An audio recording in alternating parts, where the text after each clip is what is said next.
Silang de dhamme bante dutiyam pi okasa ahang bante tisarane nasadhing pancasila dhammang yacami anugahang katwa silang de dhamme bante.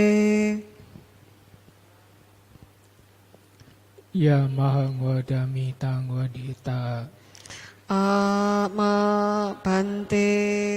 Namo tassa bhagavato arahato samma sambuddhassa. Namo tassa bhagavato arahato samma sambuddhassa. Namo tassa bhagavato arahato samma sambuddhassa. Namo tassa bhagavato arahato samma sambuddhassa. Namo tassa bhagavato arahato samma sambuddhassa. Namo tassa bhagavato arahato samma sambuddhassa. Buddhang saranang gacchami. Buddhang saranang gacchami. Dhammang saranang gacchami. Dhammang saranang gacchami. Sanghang saranang gacchami. Sanghang saranang gacchami. Dutiyampi buddhang saranang gacchami. Dutiyampi buddhang saranang gacchami. Dutiyampi dhammang saranang gacchami. Dutiyampi dhammang saranang gacchami. Dutiyampi sanghang saranang gacchami. Dutiyampi sanghang saranang gacchami. Tatiyampi buddhang saranang gacchami. Tatiyampi buddhang saranang gacchami. Tatiyampi dhammang saranang gacchami. Tatiyampi dhammang saranang gacchami. Tatiyampi sanghang saranang gacchami. Tatiyampi sanghang saranang gacchami. Saranagamannang paripunang. Ama bante. Panatipata weramani sikkhapadang samadhiyami. Panatipata weramani sikkhapadang samadhiyami. Adinadana weramani sikkhapadang samadhiyami. Adinadana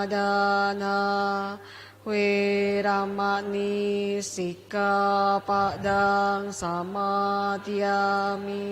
Kamesu miccacara weramani sikkhapadang samadhiyami.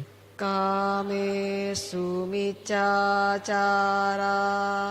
weramani sikkhapadang samadhiyami. Musawada weramani sikkhapadang samadhiyami. Musawada Weramani Sikkhapadang Samadhiyami. Surameraya Majapama Datana Weramani Sikkhapadang Samadhiyami. Surameraya Majapama Dattana Weramani Sikkhapadang Samadhiyami.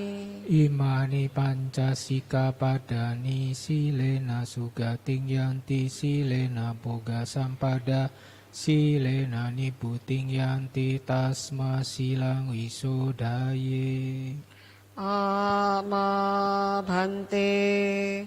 Sadu, sadu, sadu. Hanamayang dhammadesanaradanang karomase brahmacaloka dipati sahampati katanjali anadiwarang ayacata santi dasata paraja kaja tika tese tu dhammang anukampimang pajang. Namo tassa bhagavato arahato sama sambuddhassa. Namo tassa bhagavato arahato sama sambuddhassa. Namo tassa bhagavato arahato sama sambuddhassa. Sutta tentang permata. Yang saya hormati Bapak Ibu, saudara-saudari, pada pagi ini terimalah salam bahagia dari saya, Sotihotu Namo Buddhaya. Ya, selamat pagi semuanya. Semoga senantiasa bahagia, sehat, sejahtera di dalam Dharma. Pada pagi hari ini saya ingin menyampaikan tentang Ratana Sutta. Jadi Ratana Sutta ini ada di buku Parita Biru, di mana sering dibacakan, ya khususnya kemarin waktu COVID, ya dibacakan bersama-sama untuk segera dengan harapan COVID itu cepat berlalu atau wabahnya cepat selesai atau yang sakit cepat sembuh. Jadi Ratana Sutta ini sering digunakan untuk menolak wabah, penyakit, makhluk halus, seperti itu. Nah, sebenarnya bagaimana Ratana Sutta ini bisa disampaikan oleh Sang Buddha, dan sesungguhnya apa aja isinya, dan bagaimana bisa berhubungan dengan wabah atau makhluk halus atau bencana seperti itu. Ya, jadi kronologinya ini sesungguhnya terjadi di zaman Sang Buddha, sewaktu Sang Buddha masih ada. Jadi guru kita itu masih hidup. Guru kita sama Sang Buddha. Jadi waktu itu di salah satu kota di India itu yang bernama kota Vaisali. Nah, kota Vaisali ini sedang mengalami kelaparan. Jadi penduduk kota ini sedang mengalami kelaparan sehingga banyak sekali yang meninggal karena kelaparan. Nah, setelah meninggal banyak sekali yang tidak diurus mayatnya, terutama yang orang-orang susah. Ya, maksudnya perekonomiannya itu kurang baik. Jadi mereka meninggal di rumah, ya udah membusuk di rumah. Dan istilahnya itu upacara itu mahal. Jadi upacara kremasi, kematian itu mahal, dan juga waktu zaman itu juga mayat itu sangat jarang, bahkan saya belum mendengar di Busuta itu, kalau ada yang pernah baca boleh infokan ke saya bahwa mayat itu dikubur. Jadi biasanya mayat itu dikremasi bagi yang punya harta, ya, karena mengundang pengurusnya itu sangat mahal sekali, perlu acara ritual yang cukup mahal. Jika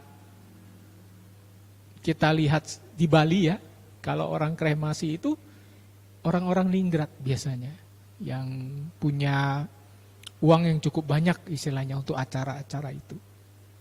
Nah demikian juga waktu itu di India. Nah jadi mereka juga mayatnya ya biarin membusuk di dalam rumah, ada yang taruh di depan rumah. Nah dari proses membusuk ini sesungguhnya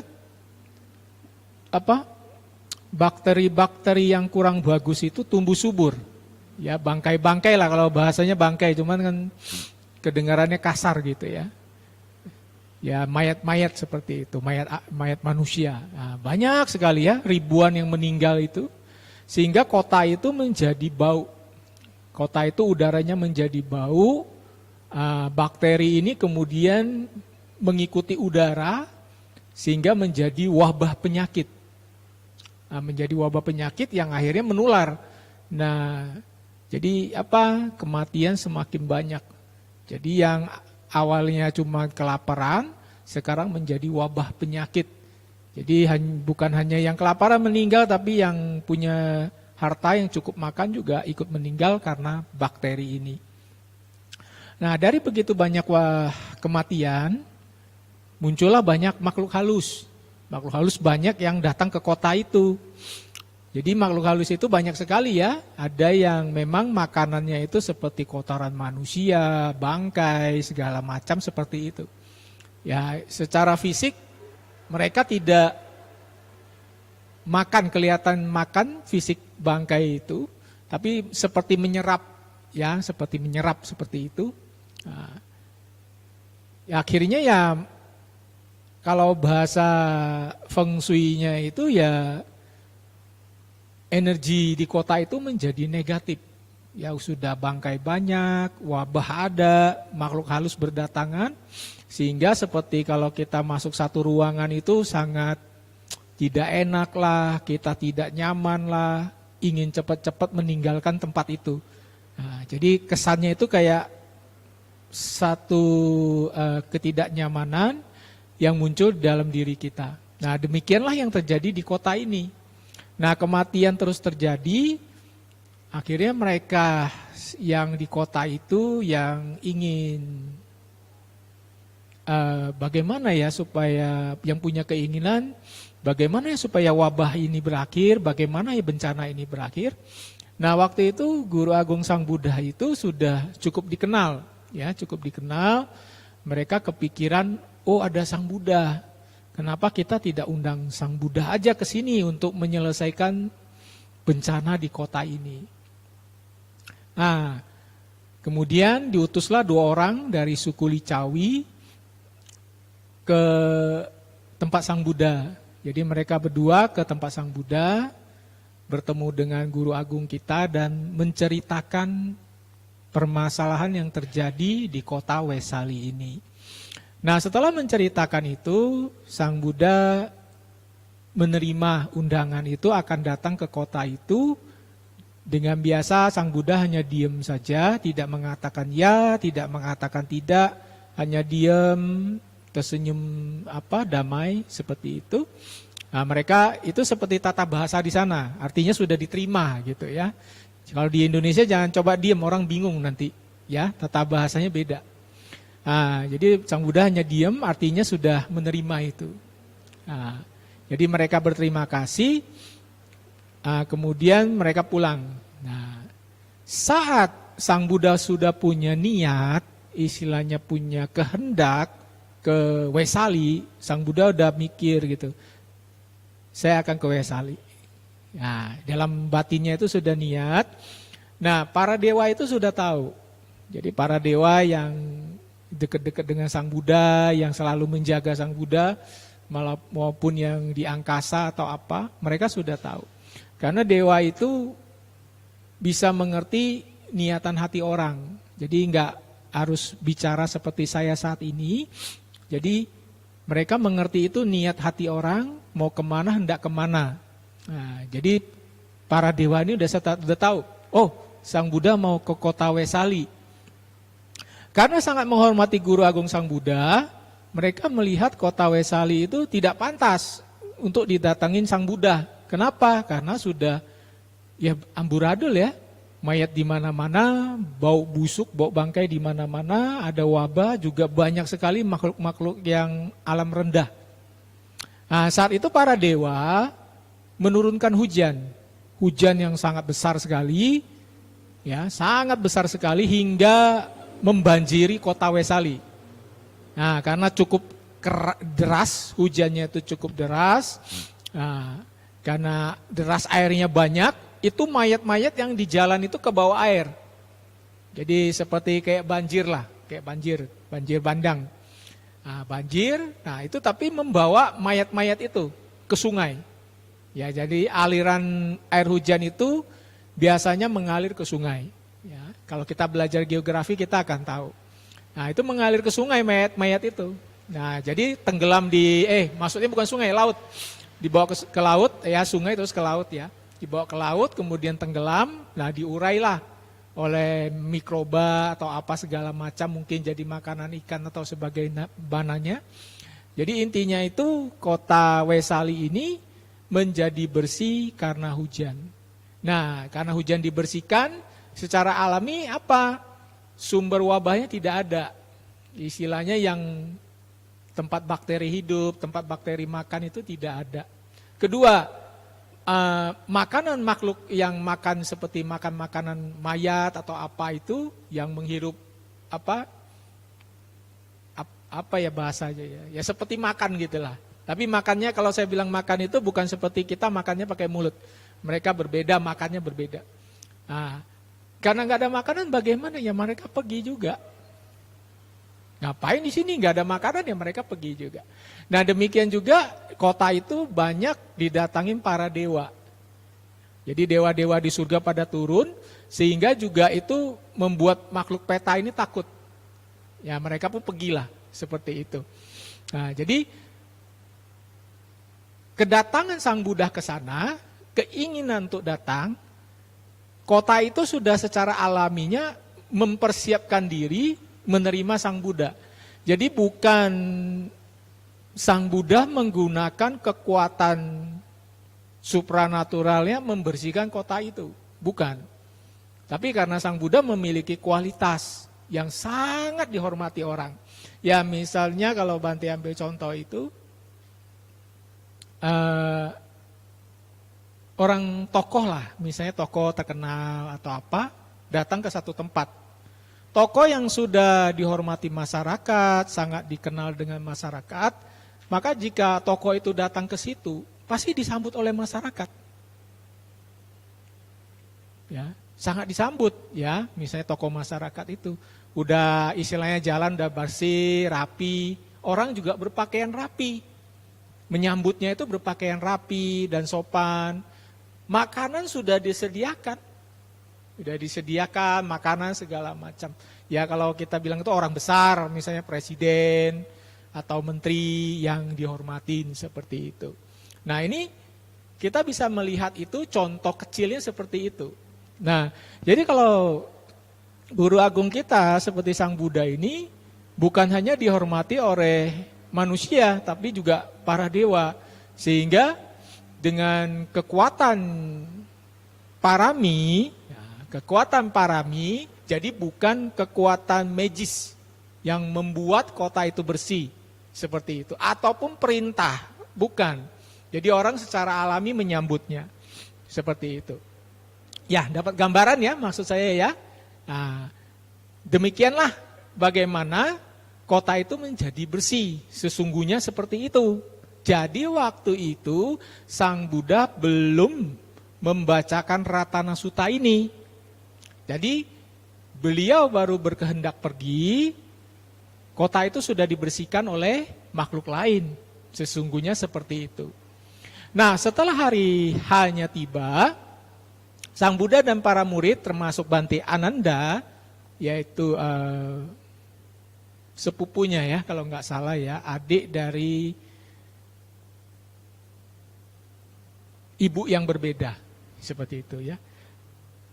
Apa ya? Bukan ya, sepupu lah, sepupu, bukan adik dari ibu yang berbeda, sepupu. Nah, kemudian mereka pergi.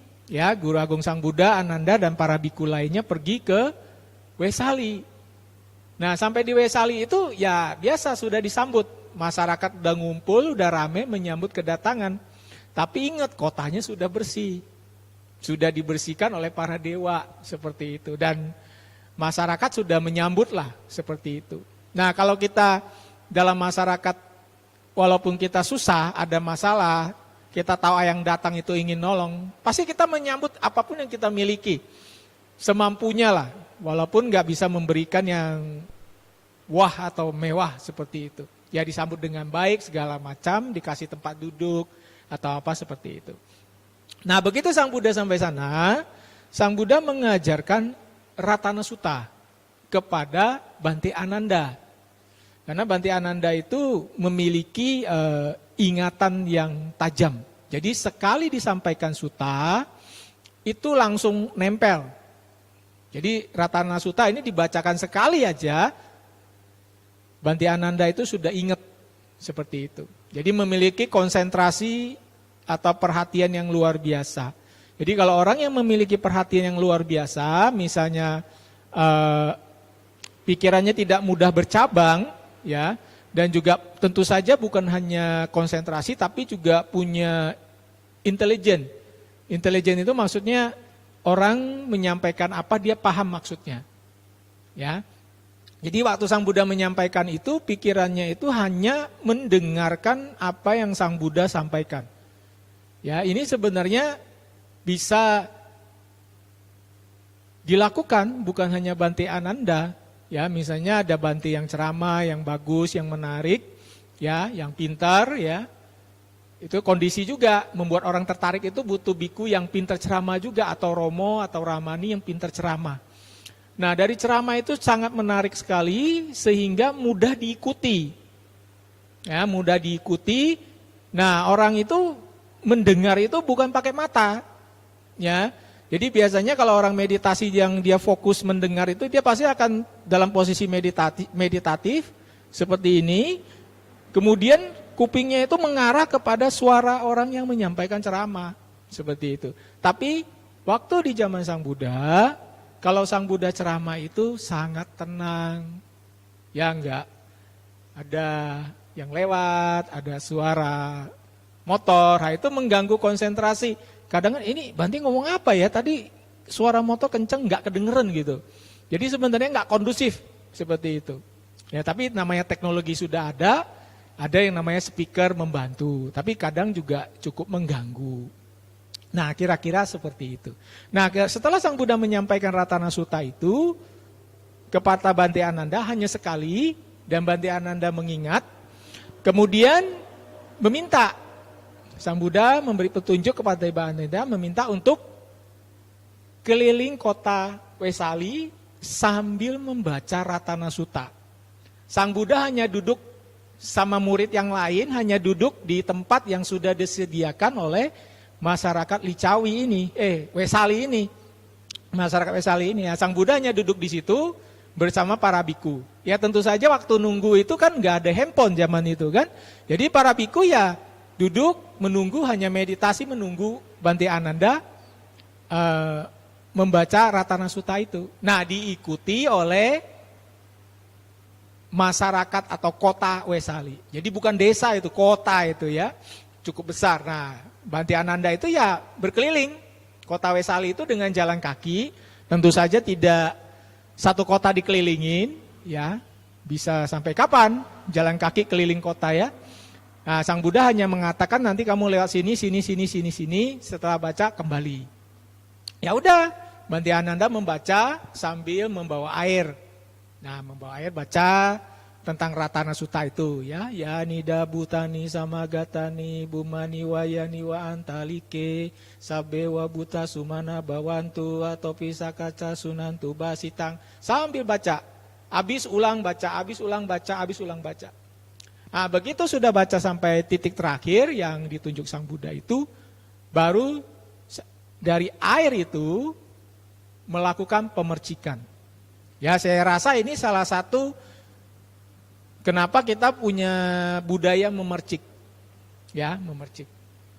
Nah, setelah membaca dan memercik itu, selesai sudah. Mereka kembali ke tempat Sang Buddha menunggu. Nah, ke tempat Sang Buddha menunggu, mereka kembali. Nah, di situ itu Sang Buddha mengulang lagi Ratana Sutta ini. Nah, kali ini Sang Buddha yang baca. Tapi Sang Buddha udah nggak muter, jadi umatnya duduk semua, Sang Buddha membacakan. Nah, lalu apa isinya gitu loh, sehingga menjadi penolak bala, wabah, penolak makhluk halus dan segala macam. Nah, ini akan saya baca, nanti Bapak Ibu dengarkan, saya akan mencoba menjelaskan sebisa mungkin maksudnya.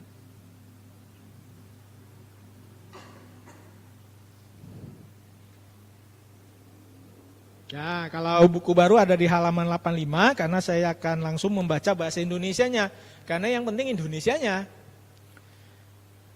Makhluk apapun yang berkumpul di sini, baik di bumi maupun di angkasa, semoga semuanya bersuka cita. Kini dengarkanlah ajaran dengan hormat.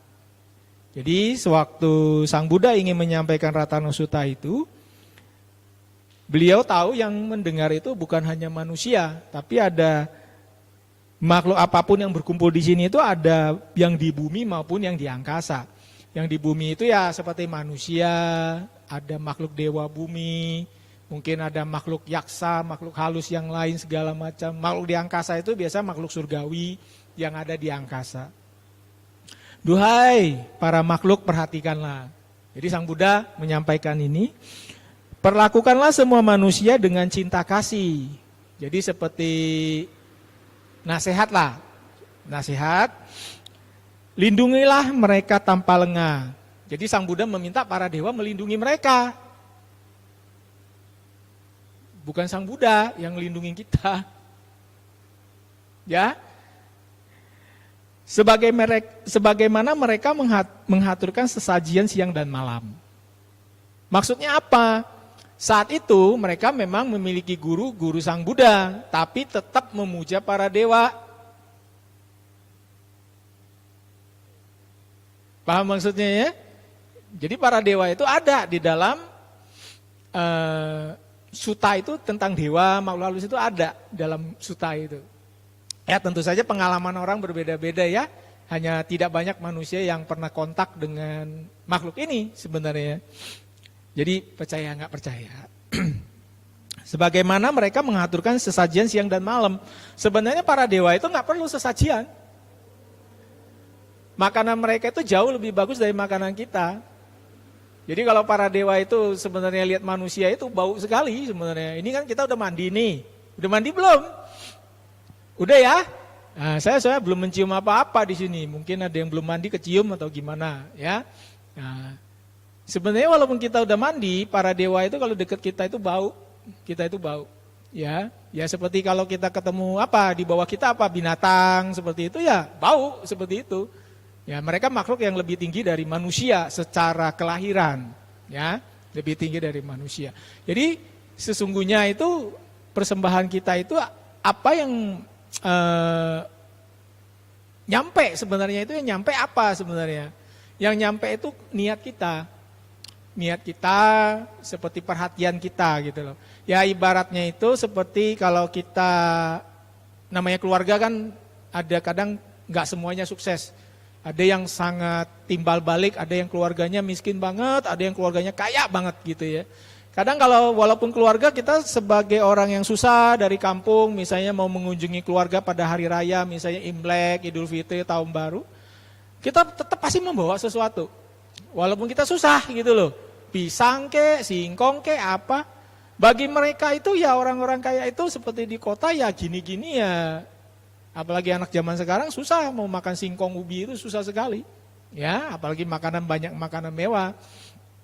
Sesungguhnya saat keluarga bawa singkong itu atau apa, bukan singkongnya yang membuat mereka itu bahagia, tapi peduli. Oh, masih ada keluarga yang ingat saya, wah dari kampung yang datang ke sini. Secara ekonomi mereka udah susah tapi tetap datang gitu loh. Itu yang membuat mereka tersentuh. Ya, yang tersentuhnya di situ. Kalau keluarganya baik loh ya. Kadang ada keluarga yang kurang bagus juga. Ya, kalau keluarga susah datang itu malah diusir, malah dihina, ada juga seperti itu. Ya, jadi ini cerita tentang keluarga yang baik, keluarga yang bagus hubungannya. Ya, tersentuh bukan karena ubi yang dia bawa ataupun pisang yang dia bawa. Tapi masih mengingat, menjaga hubungan. Walaupun saya udah di kota, mereka susah-susah juga mau datang gitu loh. Jadi istilahnya yang dilihat, yang diterima itu. Para dewa itu seperti itu sesungguhnya. Ya, jadi apa ketulusan hati dan keniatan hati kita? Masih mau mengingat mereka. Nah, itulah persembahan yang dimaksud dengan persembahan di sini adalah amisa puja. Amisa puja itu apa? Persembahan yang bersifat materi, ya buah, bunga, kain atau segala macam lah yang menurut mereka indah seperti itu. Ya baik, nanti lanjutkan lagi.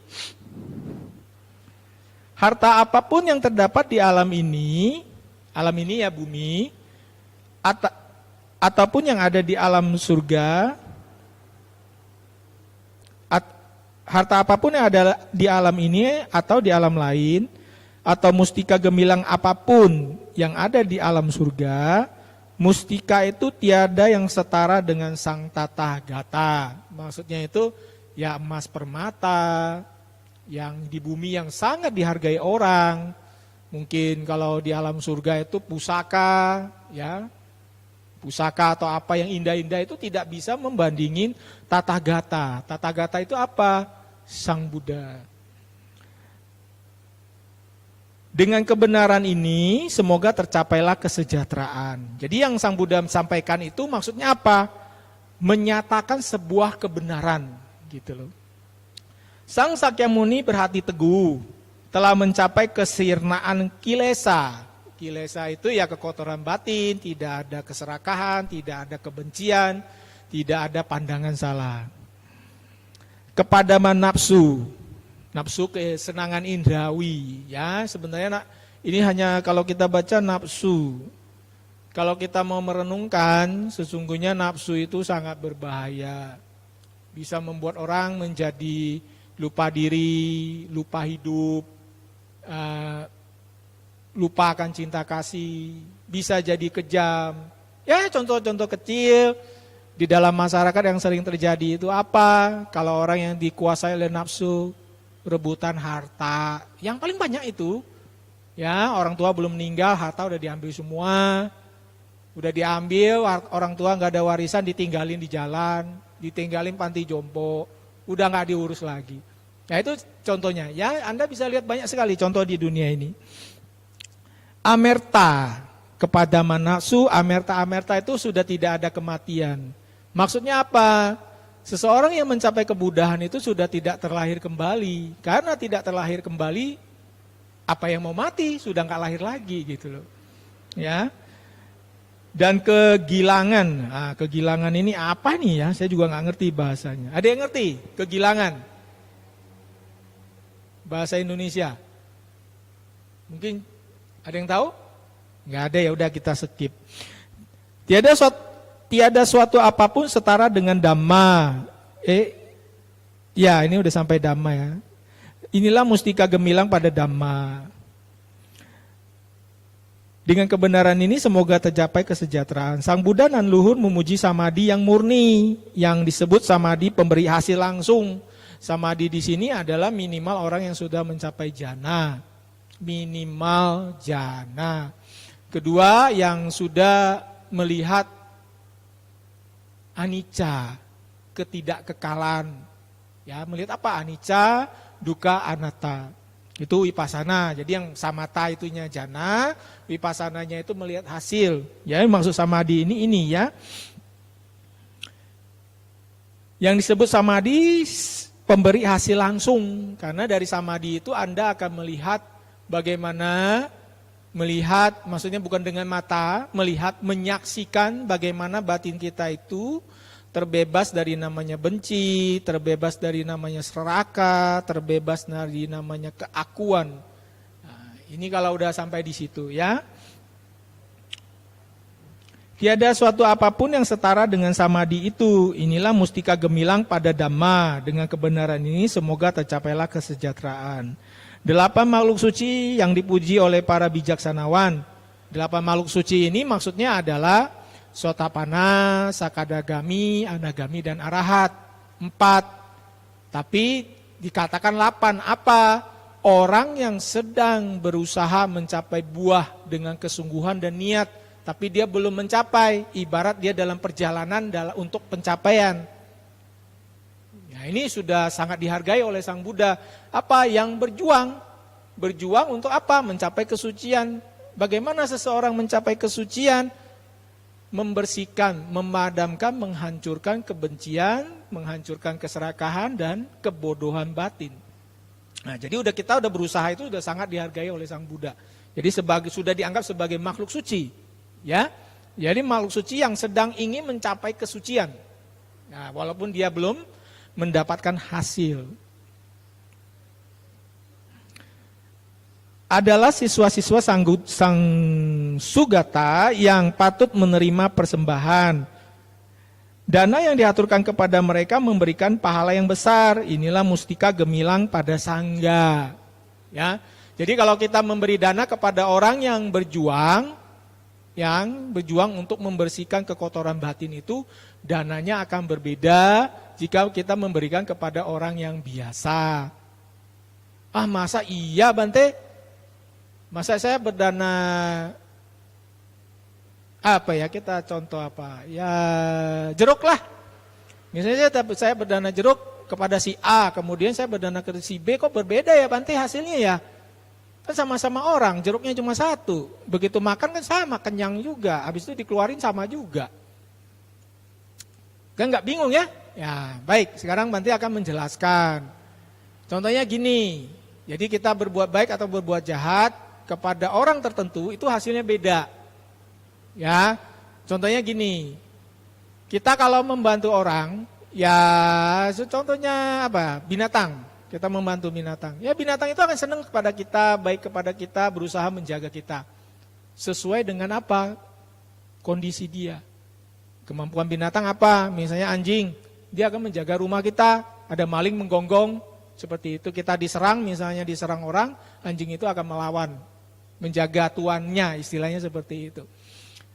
Nah, bagaimana kalau kita berbuat baik itu kepada pejabat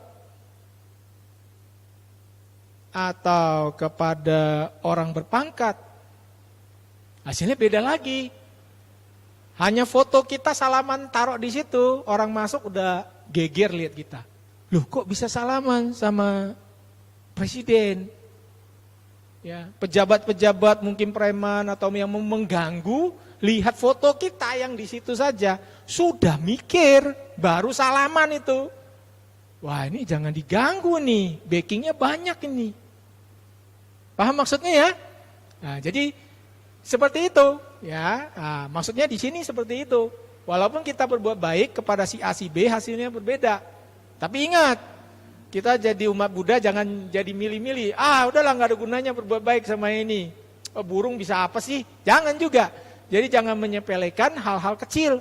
Kadang hal-hal kecil itu bisa menjadi besar juga. Ya. Apalagi kalau kita berbisnis. Nah, kita perlu bergaul banyak orang bisnis-bisnis hebat. Kenapa? Mereka di dunia bisnis itu mereka tahu betul bisnis itu seperti apa. Kalau mereka jadi sahabat kita, mereka bisa membantu dan juga melindungi kita. Lu jangan tanam saham di situ. Kenapa? Gua berbisnis, gua tahu di situ. Habis uang lu tanam di situ. Ya, seperti pengalaman seperti. Nah, inilah dampak dari dana itu seperti itu. Kira-kira seperti itu ya.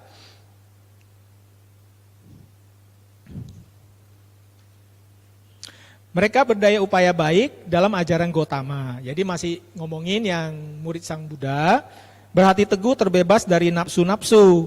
Mereka telah mencapai yang patut dicapai, menembus amerta. Amerta ini sudah arahat, ya maksudnya udah berusaha sungguh-sungguh ya, berdaya upaya baik. Jadi maksudnya itu berdaya upaya itu seperti mengeluarkan tenaga, berusaha dengan baik, maksudnya sesuai dengan jalannya. Yaitu apa? Membersihkan kekotoran batin, bukan mencari kekayaan, atau membuka bisnis, atau jalan-jalan, ngabisin duit. Bukan seperti itu. Itu beda itu umat biasa. Kalau muridnya Sang Buddha Biku, jangan begitu. Ya, nggak pas gitu ya. Bagaikan sebuah pilar pintu kota yang tertanam kuat di bumi, tak tergoyahkan oleh angin dari 4 penjuru. Jadi Sang Buddha mengumpamakan mereka itu, murid-murid Sang Buddha yang mencapai kesucian itu seperti tiang yang kokoh, besar, ditiup angin itu tidak goyah sama sekali. Jadi kalau Anda pernah lihat perumpamaan ini, bisa lihat tentang kalau kisah Sun Gokong, ya Anda kalau lihat bagaimana tongkat rucinya itu diambil. Tongkat rucinya itu berdiri di tengah samudra, sangat besar sekali. Itu menahan ombak dari 4 arah samudra sebenarnya. Jadi untuk menahan agar ombaknya itu tidak besar. Jadi tongkat Sun Gokong itu ini cerita ya, cerita. Nanti Sun Gokong ada ya Bante ya?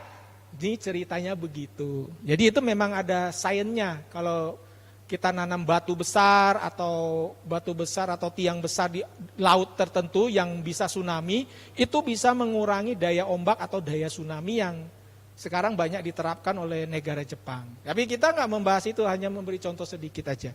Nah, jadi seperti tiang yang menahan angin besar dari 4 penjuru yang tidak goyang. Demikianlah seseorang yang melihat 4 kebenaran Arya. Apa itu 4 kebenaran Arya? Ia sudah melihat tentang duka, tentang anicca. Ia sudah melihat tentang tanha. Tanha itu apa? Yang ingin membuaskan nafsu keinginan. Apa itu? Tanha itu sering diumpamakan apa? Tidak pernah cukup. Rasa haus, nggak pernah puas. Apa itu? Keserakahan manusia. Ya, dia udah haus minum. Kalau minum itu kita udah kenyang nggak bisa. Mau minum lagi nggak bisa, muntah kita. Tapi keserakahan manusia, aduh. Jadi kalau bahasanya itu, sumur itu, dalamnya itu ada batasnya. Laut itu lebih dalam tapi masih ada batasnya.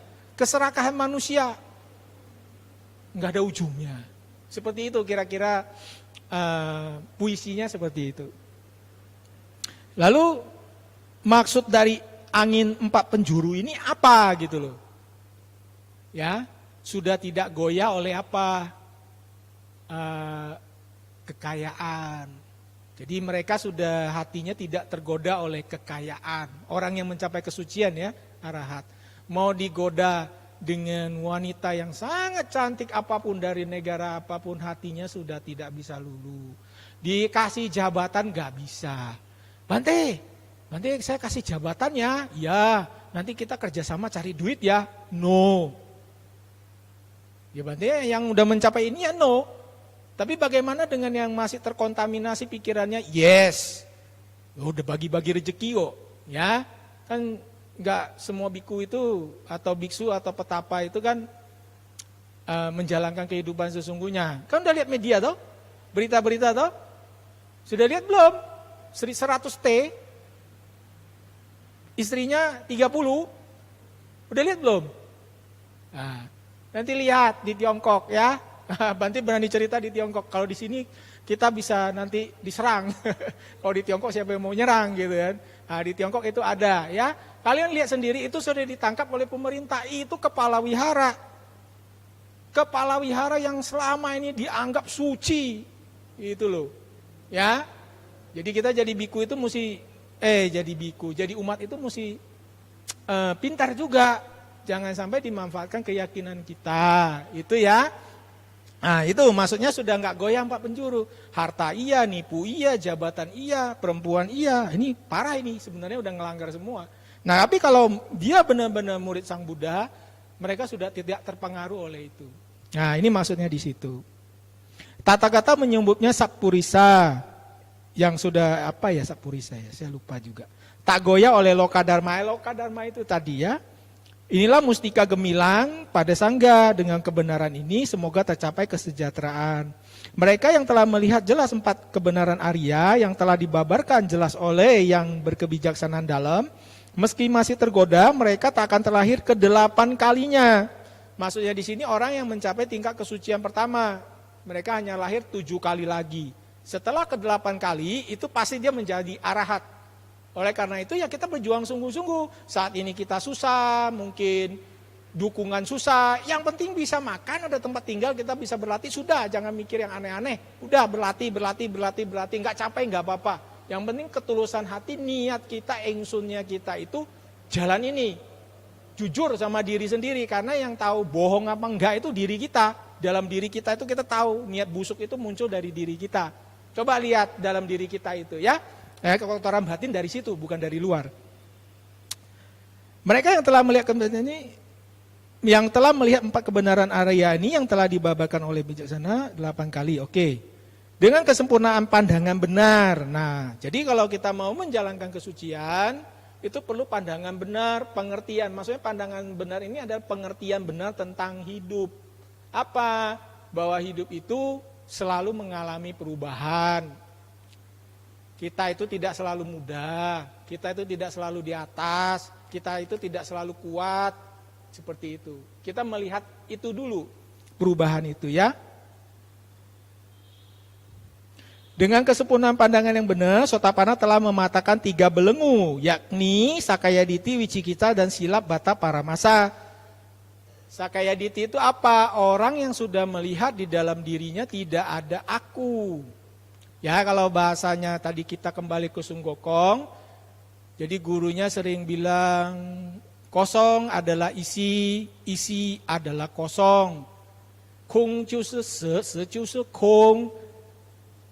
Maksudnya itu apa? Anatta.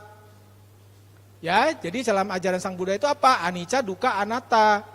Anatta itu apa? Tanpa diri, tiada inti. Maksud dari anatta tanpa diri, tiada inti ini apa? Bahwa tidak ada satu hal pun di alam semesta ini bisa berdiri sendiri, termasuk manusia. Contohnya apa? Kita hidup perlu makan, enggak makan mati. Tubuh ini terbentuk bukan satu, banyak yang membentuk, mendukung hingga tubuh ini menjadi makhluk hidup. Apa? Ada jantungnya, ada paru-parunya, ada darahnya, bahkan banyak mikroba kecil yang membantu proses perjalanan tubuh ini. Gak percaya pakai mikroskop, lihat banyak sekali makhluk itu di kulit kita yang hidup, di pori-pori kita itu banyak. Kalau lihat makhluknya makin jelas, serem bener makhluknya, bentuk kayak gini hidup dalam tubuh saya, pori-pori saya. Jadi di dalam lubang keringat kita itu banyak sekali makhluk-makhluk yang berternak, berkeluarga di situ. Jadi pori-pori kita itu adalah rumah mereka.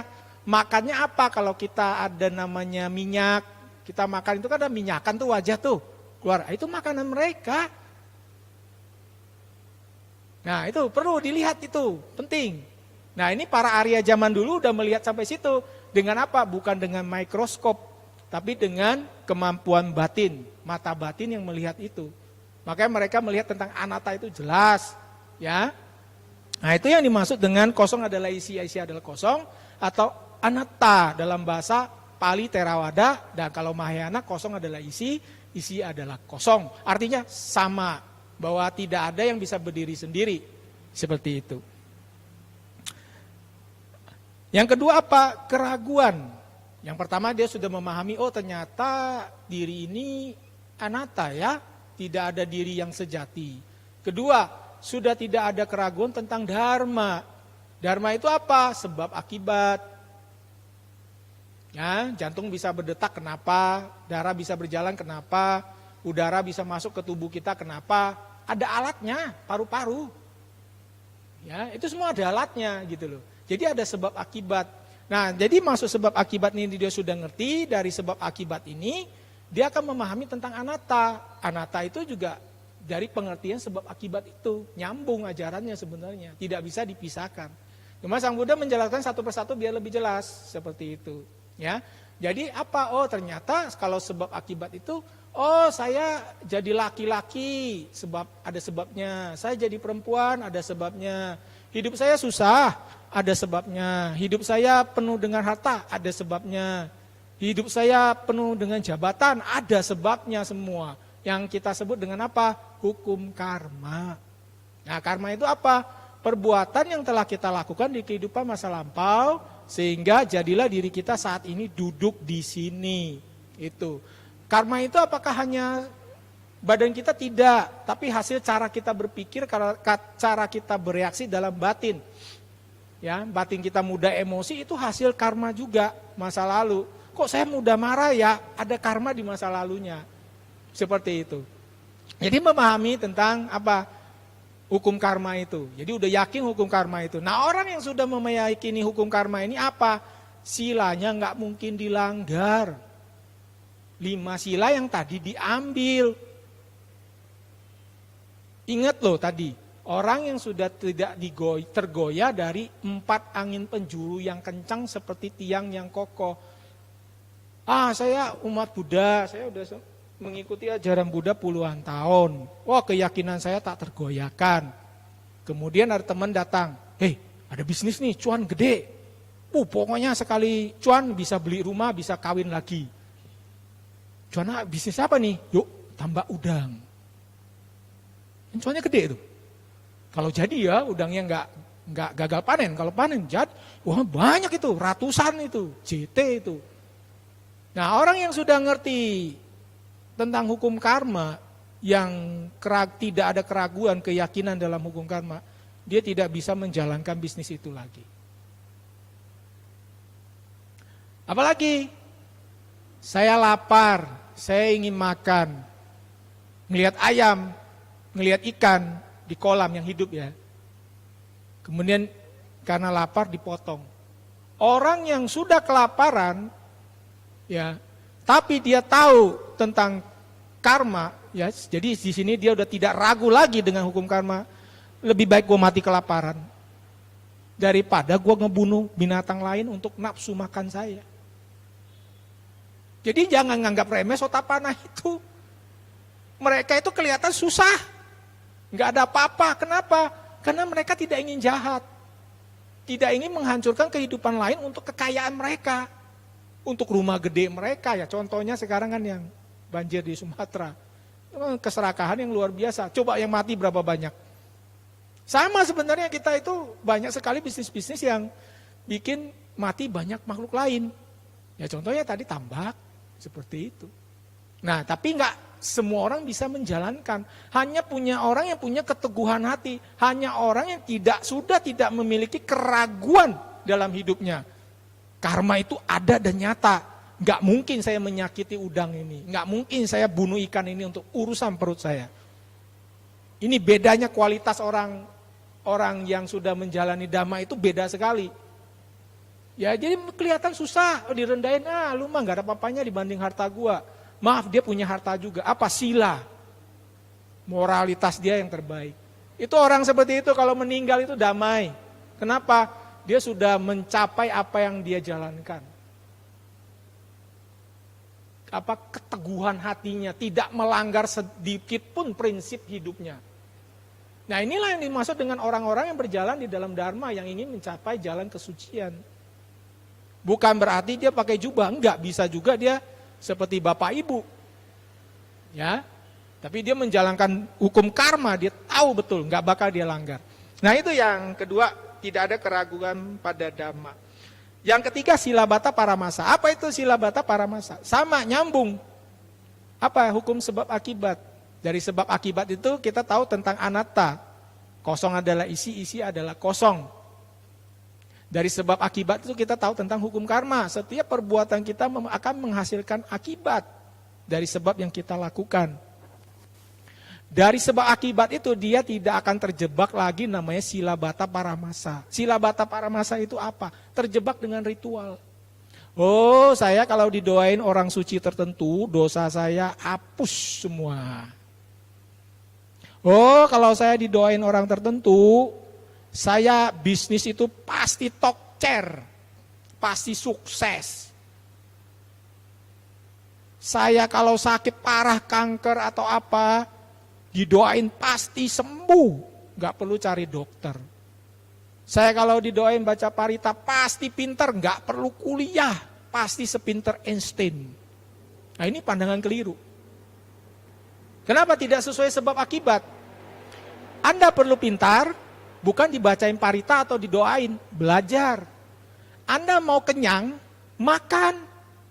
Bukan didoain atau baca parita kenyang, bukan, makan. Pernah ada yang lapar dibacain parita kenyang? Itu kenyang aja nggak bisa. Jadi istilahnya kita lapar nih. Bante bacain parita dong biar kenyang. Itu aja nggak bisa, apalagi cuma bacain sesuatu kamu masuk surga. Wah itu jauh lebih berat lagi. Nah inilah yang dimaksud dengan sebab akibat. Apa? Kita udah ngerti nih hukumnya ini, sebab akibat nih. Kita udah ngerti nih. Kita tidak akan terjebak oleh ritual dan upacara. Oh saya lapar saya makan. Saya mau sukses saya harus berusaha. Saya punya banyak kenalan relasi. Seperti itu. Nah jadi yang dimaksud silabata paramasa ini seperti itu. Sudah tidak percaya tahayul-tahayul lagi. Nah 3 hal ini kalau dihancurkan, orang itu sudah mencapai kesucian. Seperti itu ya, kita lanjut lagi. Mereka yang sudah mencapai, sudah memiliki 3 yang tadi saya sampaikan, tentang anatta, tentang keraguan dan ritual, mereka bebas dari 4 alam menyedihkan. Jadi orang seperti itu tidak mungkin terlahir jadi binatang, tidak mungkin terlahir jadi peta, hantu kelaparan, tidak mungkin terlahir di alam neraka. Seandainya mereka terlahir di alam manusia, masih terkondisi sebagai manusia, mereka terlahir di tempat yang baik, yang bagus, seperti itu. Tidak terlahir cacat, tidak terlahir Down syndrome, tidak terlahir sebagai idiot, atau ya yang aneh-aneh lah anak-anak lahir itu. Inilah Musti Gemilang. Ia, Sotapana, masih dapat melakukan perbuatan buruk, baik melalui jasmani, ucapan, ataupun pikiran. Namun ia tidak menyembunyikan perbuatan itu. Sabda Sang Buddha, tiada perbuatan buruk yang tertutupi bagi ia yang telah melihat jalan nibbana. Inilah mustika gemilang pada sangga. Dengan kebenaran ini semoga tercapailah kesejahteraan. Bagaikan pepohonan nan rimbun di hutan yang bermekaran bunganya di awal musim panas. Demikianlah damanan agung telah dibabarkan demi pencapaian nibbana. Sebagai manfaat luhur inilah mustika gemilang pada Sang Buddha. Dengan kebenaran ini semoga tercapai kesejahteraan. Sang Buddha nan luhur, penglihatan nibbana nan luhur, pemberian buah nan luhur, pembimbing jalan nan luhur, telah membapakan dharma nan luhur, tiada bandingnya. Inilah mustika gemilang Sang Buddha. Dengan kebenaran ini semoga tercapailah kesejahteraan. Telah sirnanya perbuatan-perbuatannya yang lampau. Itu maksudnya karmanya sudah sirna, ahosi. Hancur sudah karmanya. Tiada pula perbuatan yang baru. Mereka walaupun sudah sebagai manusia, berucap, bertindak, itu sudah tidak ada karmanya. Jadi tindakan mereka itu, hukum karma sudah tidak bisa melacak lagi.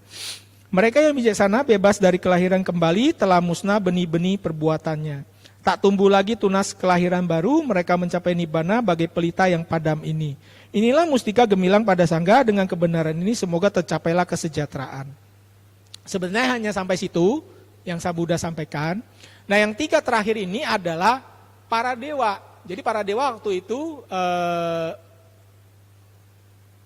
menyampaikan pujian. Ya. Dan di saat ini sebenarnya nggak ditulis, di saat ini Sang Buddha menggunakan kemampuannya. Apa? Membuka dimensi. Jadi para dewa yang ada di situ, manusia nggak bisa lihat. Nah, Sang Buddha membuka kekuatannya itu seperti membuka tirai. Begitu Sang Buddha buka tirai, manusia bisa melihat para dewa juga udah bisa lihat manusia bisa lihat para dewa itu. Bahwa dewa itu ada, seperti itu. Jadi ini 3 terakhir ini adalah pujian dari para makhluk dewa, ya, makhluk dewa yang sangat banyak sekali. Ya, makhluk apapun yang berkumpul di sini, baik berada di bumi ataupun di angkasa, marilah bersama-sama bersujud kepada Sang Buddha Tathagata yang dipuja para dewa dan manusia. Semoga tercapailah kesejahteraan. Marilah bersama-sama bersujud kepada Dhamma, marilah bersama-sama sujud kepada Sangga. Sangga di sini bukan saya, bukan STI. Sangga di sini maksudnya adalah orang yang sudah mencapai kesucian. Sangga itu juga bisa jadi orang biasa. Maksudnya ya seperti Bapak Ibu yang duduk di sini yang sudah mencapai kesucian. Ya, orang biasa juga bisa mencapai, itu disebut dengan sangga. Jadi walaupun dia kelihatan susah, kelihatan rumahnya sederhana, bisnisnya nggak banyak, itu para dewa menghormati mereka. Ya, kenapa kesucian itu? Ya, lalu sangga kita seperti ini adalah namanya sangga kesepakatan. Ya, tujuannya ya kita masih berlatih, masih menjaga ajaran Sang Buddha, masih mengajarkan ajaran Sang Buddha. Lalu pertanyaannya kan kembali lagi ke awal. Katanya ini kan sering dipakai umat Buddha untuk nolak bala, nolak masalah, nolak bencana. Tapi kalau kita tadi saya baca di situ tidak ada kata-kata pergilah wahai kamu makhluk, pergilah wahai kamu wabah. Kan nggak ada tadi tuh. Yang di situ itu Sang Buddha isinya apa? Pujian. Pujian kepada apa? Tiratana. Kepada Dhamma. Kepada orang yang ingin mencapai kesucian itu. Orang yang mempraktikkan Dhamma. Maksudnya di sini apa? Bahwa sesungguhnya yang bisa bebas dari kematian, bencana dalam hidup, orang yang sudah mencapai kesucian. Jadi parita itu yang dibaca Ratana Sutta itu bukan untuk mengusir atau menghalau wabah, bukan. Tapi kalau kita mempraktekkan yang di dalam parita itu apa? Berlatih samadhi, berlatih apa? Yang tadi 3 hal itu tentang anatta, tentang keraguan, tentang ritual yang salah, upacara-upacara yang salah. Orang yang belajar seperti itu akan dijauhi oleh wabah. Tapi ingat lagi cerita awal. Wabah yang ada di kota itu, yang bersihin itu bukan Sang Buddha, para dewa. Para dewa membersihkan, kenapa? Sang Buddha mau ke sana. Jadi apakah salah kita sembahyang dewa di rumah, misalnya ada cokong, kakek, dewa Kuan Im, dewa apa di rumah, nggak ada salahnya. Mereka yang bisa membantu kita kalau kita berjalan dalam dharma. Apa itu? Silanya bagus nggak? Hormat nggak sama orang tua? Atau sering nyolong nggak? Sering merusak kehidupan makhluk lain nggak? Nipu-nipu orang nggak? Ya gimana dewa mau bantu? Jadi dewa itu bisa bantu kalau kita punya karma baik. Ya, leluhur kita bisa bantu juga kalau kita punya karma baik. Seperti itu. Nah, karma baik itu apa? Ajaran Sang Buddha. Yaitu apa? Berbuat baik, jangan berbuat jahat. Itu ajaran Sang Buddha. Yang dimaksud dengan berlindung dalam dharma itu. Jaga tindakan kita, 5 sila itu dijaga. Terus apa? Banyak berbuat baik. Nah, itulah pelindung kita. Loh, dilindunginya bagaimana? Nanti pelindungan itu banyak hal, bukan hanya para dewa. Kalau kita menjalankan itu otomatis teman kita banyak yang baik-baik. Musuh kita sedikit. Kenapa? Kita menjalankan 5 sila itu. Tidak menyakiti orang lain. Musuh kita sedikit. Kita sudah terlindungi oleh dharma. Ditambah lagi apa? Ada dewa yang kita jaga, ada dewa yang kita puja. Dengan apa? Kalau kita berbuat baik, semoga semua dewa di angkasa, di rumah, di bumi turut berbahagia atas kebajikan ini. Itu persembahan yang kita berikan. Ingat kembali lagi yang Banti cerita awal. Persembahan kita itu nggak ada apa-apanya. Buat dewa itu is nothing. Tapi yang kita lihat apa? Yang dilihat apa? Ketulusan hati. Ingat loh tadi cerita bawa ubi itu. Nah, kalau kita lihat itu kita paham. Jadi dari Ratana Sutta ini kesimpulannya adalah kalau kita sudah ingin dijauhi wabah, jauhi kematian, dan apalagi tadi, makhluk halus yang mengganggu, bukan baca Ratana Sutta. Jadi kalau dibaca, ya hanya bacaan, hanya bacaan aja. Ya, jadi kalau kita mau paham maksud di sini adalah kualitas. Ya, kualitasnya apa? Memiliki kualitas kebudahan dalam diri kita. Memiliki kualitas dhamma. Orang apa? Maksudnya apa sih? Orang yang mempraktekkan dharma. Nah, kalau udah gitu, Ratana Sutta ini menjadi kekuatan. Ya, jadi orang yang memiliki kekuatan kebaikan, yang sudah menjauhi hal-hal yang salah dan keliru, baru berfungsi Ratana Sutta ini. Nah, kemarin dibaca tuh, COVID berapa lama? 2 tahunan kan? Ya, kalau Sang Buddha kan cuma sehari, selesai tuh. Sang Buddha datang, selesai udah. Kenapa bisa begitu? Nah, ini banyak kesalahpahaman dari Ratana Sutta ini. Jadi hari ini saya menjelaskan Ratana Sutta, fungsinya adalah agar kita lebih memahami. Apa? Ratana Sutta itu bukan sekedar ritual, yaitu hanya membaca komat kamit. Oh ya sudah, saya sudah dijauhi masalah. Tidak. Selama sila Anda tidak Anda jaga, tidak memiliki pengertian benar, ini tidak akan berfungsi Ratana Sutta itu. Demikian juga sutta-sutta yang lain, Karaniya Metta Sutta itu juga sama. Ya saya rasa itu aja yang ingin saya sampaikan. Ya, semoga bermanfaat, semoga memberikan pencerahan, pengertian dalam Dharma, bisa bertambah maju dalam Dharma, dan juga bisa lebih kuat mempraktekkan sila dalam keseharian hidup. Semoga semua makhluk berbahagia, semoga semua makhluk mencapai kebahagiaan tertinggi nibbana pada suatu saat nanti. Sabe sata bhavantu sukhitata. Sadu, sadu.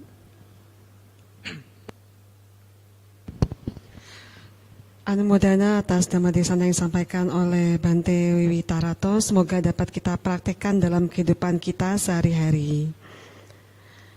Selanjutnya marilah kita berterima kasih kepada Bante dengan mengucapkan Okasa.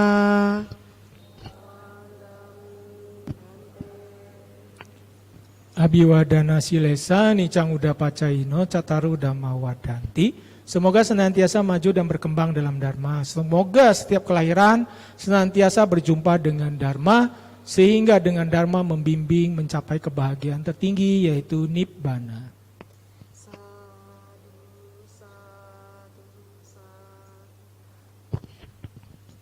Umat bersikap anjali, Bante akan meninggalkan ruang Dhammasala.